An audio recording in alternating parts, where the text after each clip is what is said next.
11th class का अध्याय 7 है प्राणियों में संरचनात्मक संगठन। इसमें देखो, इसमें बोला है आपने पिछले अध्याय में प्राणी जगत के अनेक एक कोशिकीय व बहुकोशिकीय जीवों का अध्ययन किया। मतलब कि इससे पहले वाला जो पार्ट था ना, उसमें अपने एक कोशिकीय और बहुकोशिकीय जीव पढ़ा था। एक कोशिकीय जीव क्या होता है? जो एक कोशिका से मिलकर बना होता है। और बहुकोशिकीय क्या होता है? जो एक से अधिक कोशिकाओं से मिलकर बने होते हैं।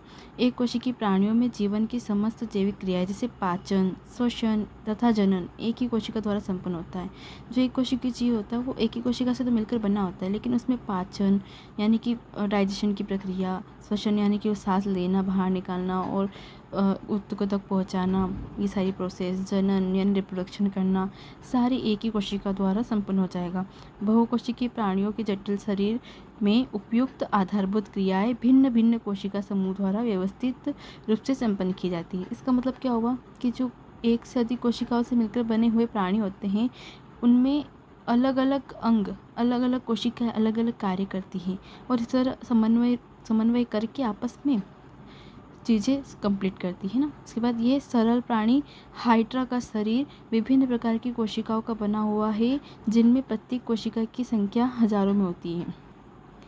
एक सरल प्राणी जो कौन है? हाइड्रा, उसका शरीर विभिन्न प्रकार की कोशिकाओं का बना होता है, जिनमें प्रत्येक कोशिका की संख्या हजारों में होती है। हजारों की संख्या में विभिन्न विभिन्न प्रकार की कोशिका से बना हुआ हाइड्रा, यानी कि जब विभिन्न प्रकार की कोशिकाओं से कोई जीव बना हुआ है, मतलब उसका संगठन कैसा है? उत्तक प्रकार का संगठन। ठीक है।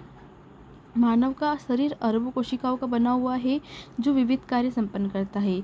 पता है, मानव का शरीर अरबों कोशिकाओं से मिलकर बना होता है और विभिन्न कोशिकाओं का होता है, विभिन्न उत्तक का होता है, अंग तंत्र और अंग, मतलब कि मानव का शरीर अंग स्तर का संगठन पाया जाता है। ये कोशिकाएं शरीर के साथ साथ कैसे काम करती है, ये अपन से पूछा गया है। बहुकोशिकीय प्राणियों में समान कोशिकाओं का समूह अंतर कोशिकीय पदार्थों सहित एक विशेष कार्य करता है। देखो, ये बहुकोशिकीय प्राणियों की डेफिनेशन आ गई। बहुकोशिकीय प्राणियों में समान कोशिकाओं समूह यानी कि समान कोशिकाओं का समूह, ये यहाँ पर है ना, भिन्न भिन्न कोशिकाओं का समूह था ना, विभिन्न प्रकार की कोशिकाओं। जब विभिन्न प्रकार की कोशिका होती है ना, तो वहाँ उत्तक का निर्माण नहीं होता है, इसीलिए हाइड्रा कोशिकीय प्रकार का जीव है। और देखो, यहाँ बहुकोशिकीय प्राणियों में समान कोशिकाओं का समूह अंतर कोशिकीय पदार्थों सहित एक विशेष कार्य करता है।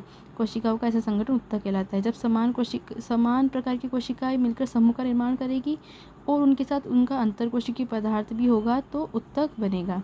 आपको आश्चर्य हो सकता है कि सभी जटिल प्राणियों का शरीर केवल 4 प्रकार के आधारभूत ऊतकों का बना हुआ है। ये सब ऊतक एक विशेष अनुपात एवं प्रतिरूप से संगठित होकर अंगों का निर्माण करते हैं।